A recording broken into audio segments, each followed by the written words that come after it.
Siddharth Birla, Schweitzer, Mr. Prasad, officials of my ministry, urban development and other ministries, dignitaries, experts from Germany and in India. I welcome you all and greet you. I'm happy and privileged to be here today at the second Indo-German Environment Forum. But this is the first meeting of the forum after the new government took over. And I take this opportunity to welcome you all and extend my warm wishes. And I think this forum is not meant for meeting 5 years after first meeting. This can become a permanent platform of active cooperation between both the countries, and that's what the two-day deliberations will lead us to. Our Prime Minister Narendra Modi is passionate and committed about climate change, mitigating climate change, at the same time making India clean. Our mission, if one wants to put in one sentence, it's about clean air, clean water, and clean energy.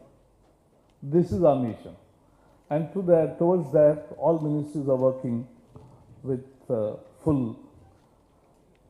The whole climate change debate started when Al Gore, the then Vice President of United States of America, put up before the world a film and a book titled Inconvenient Truth. Our Prime Minister Narendra Modi has brought out, with his experience of 12 years in this field of clean water, clean energy and clean air, with his hands-on experience, he has brought out a book titled Convenient Action. Because we believe in actions. We believe that we can change, yes, and we will.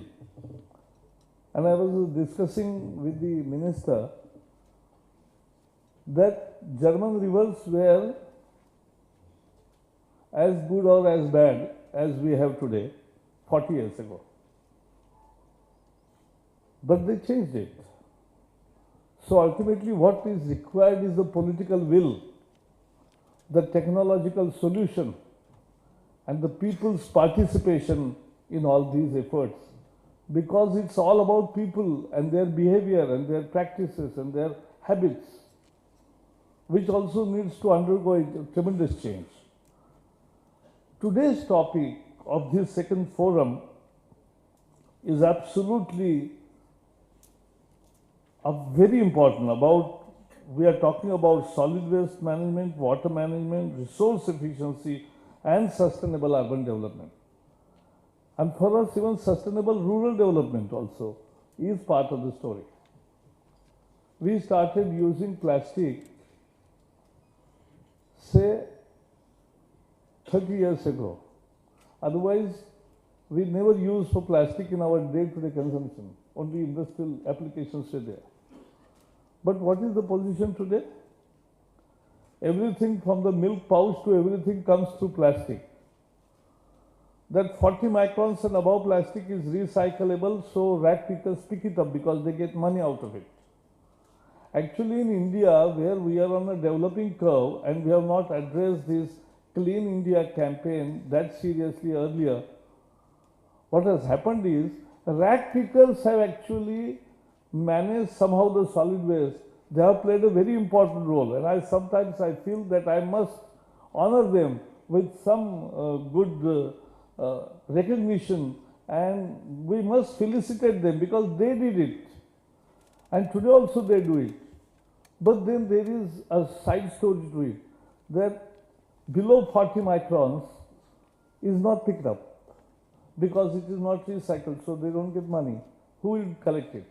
There is no arrangement in non-urban areas. What is the result?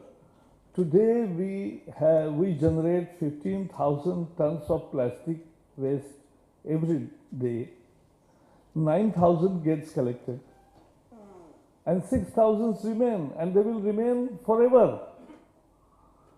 That's the thing. Even in the total solid waste, 133,000 metric tons per day, municipal solid waste, and only 91,000 per day is collected, and only 25,000 tons is treated. Now there are more research efforts, more collective efforts, more decentralized efforts, where now I saw 2 days ago a plant which converts waste into compost within 24 hours. The natural process takes 24 days, but now that is compacted and you can convert it. There are many other biodegradable ways, and the intervention through microbiology also, that helps. And so these are all really important issues. Resources and efficiency, or resource efficiency, is such an important issue and very dear to our Prime Minister's heart. He says, per drop, more crop. And we have to go ahead with such kind of approach. Similarly, management, conservation, optimum utilization of water is one of the biggest challenges being faced by the mankind. National Water Mission aims at conservation of water, minimizing wastage, and ensuring more equitable distribution, mainly through increasing water use efficiency at least by 20%. So we have both the targets: energy efficiency of 20% by 2020, and also we should have water use efficiency of achieving 20% by 2020. That's a big, big thing, because we have a finite resources in water, and we require water for all our activities. It's the whole life cycle depends upon it. Major activities being undertaken in the mission are development of comprehensive water database in public domain, and assessment of the impact of climate change on water resources, promotion of citizen and state action for water conservation, augmentation and preservation, focused attention to vulnerable areas, including overexploited critical and semi-critical areas, increasing water use efficiency by 20%, and promotion of basin level integrated water resources management strategies. Cleaning of our rivers is a big thing. Ganga is just the beginning, but it's about cleaning all the rivers. And how you stop? First stage is to stop them getting polluted every day. There is 1/3 of the industrial pollution goes untreated into the water bodies. 1/2 of the domestic waste goes untreated into the water bodies, and 2/3 of the agriculture waste, excessive pesticides and excessive fertilizers, they go untreated into water bodies, and therefore we have the common problem. And as the ambassador was saying, that in Germany 40 years ago there were rivers where there was no fishes and you can't swim. But now they have changed it. So our intervention and our determination can change the course with help of technologies. And technology is a ever evolving science. It's a continuous process. And with experience it goes ahead. And I think it brings down the cost, and it also brings in more efficiency in management of all. So we have, in this regard, I will suggest implementation of the zero liquid discharge, ZLD, in selected sectors of industries to minimize the wastewater at source that requires treatment, practice wastewater recycling, and use it in an economical and feasible manner. And this is doable. We are already starting asking 3,000 odd industries from 17 pollutant sectors that they must put up 24/7 monitoring devices on their discharge point and on the chimney also, because we want to ultimately to think about a zero discharge at that level, at a pollution point, and energy also, the air quality also has to be improved.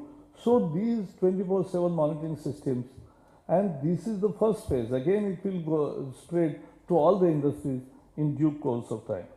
Resources efficiency is a new mantra, as I was telling. It is a way to deliver more with less use of natural resources. And that's a sustainable way of progress. Improved resources efficiency of production and consumption is the key requirement for sustainable growth. India today is geared towards high economic growth, rise of industrial sector, need of improved infrastructure as well as increased consumer demand. India is gearing up to take this challenge by managing resources conservation by means of resource efficiency, enhancement and best use of secondary raw material. My ministry is entering into technical cooperation agreement with the Germany side for fostering resource efficiency and sustainable management of secondary raw materials. I wish the project breaks new grounds and leads to further collaboration in the field of resources efficiency. Today we have also bilateral with the German minister, Barbara Hendricks, because today she is visiting a building. That building from where we work in the Environment Ministry itself is a landmark building which is energy positive building. We consume half of what such size of buildings would have used as energy because of so many technologies are involved, and we are producing more than what we use. So it's a net gain for the society. Such new buildings are also, and we have decided that we will come out with a comprehensive scheme of giving logos to the green buildings, because that logos, if food chains can popularize their own logos and become a worldwide phenomenon, why can't we do the same logo and become popular and a mark of prestige for all green buildings with their ratings, and that should become a competitive thing. This is how you involve people. Germany is the largest economic partner in Europe and one of the India's key global partners in trade, investment and technology. We will be partner country in Hanover Industrial Engineering Exhibition in April 2015, and our Prime Minister will be traveling to inaugurate the fair. The opportunities are immense and the potential needs to be tapped. This government under the leadership of Prime Minister Narendra Modi is working towards creating a business-friendly environment. We are committed towards policy on environment that is predictable, transparent and fair. My ministry has already taken a number of initiatives ensuring transparency and timely decision making.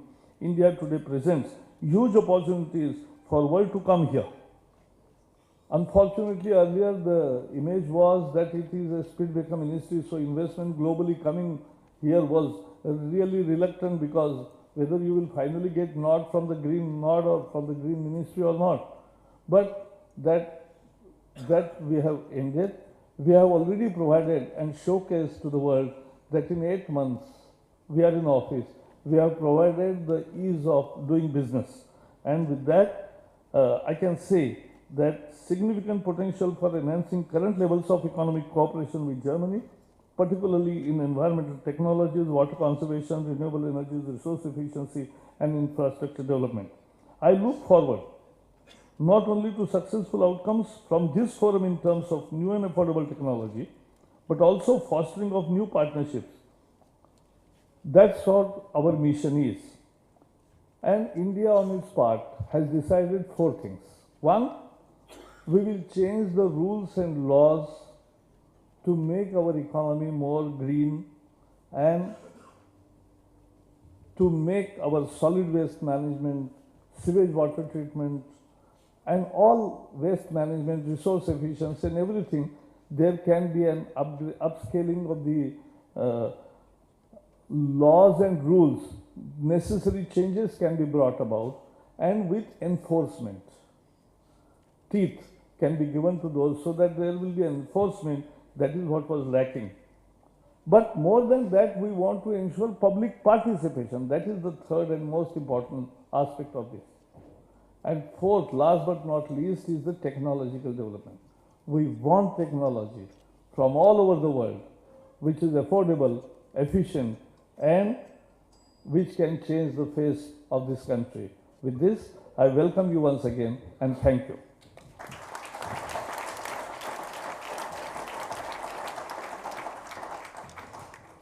Thank you, sir.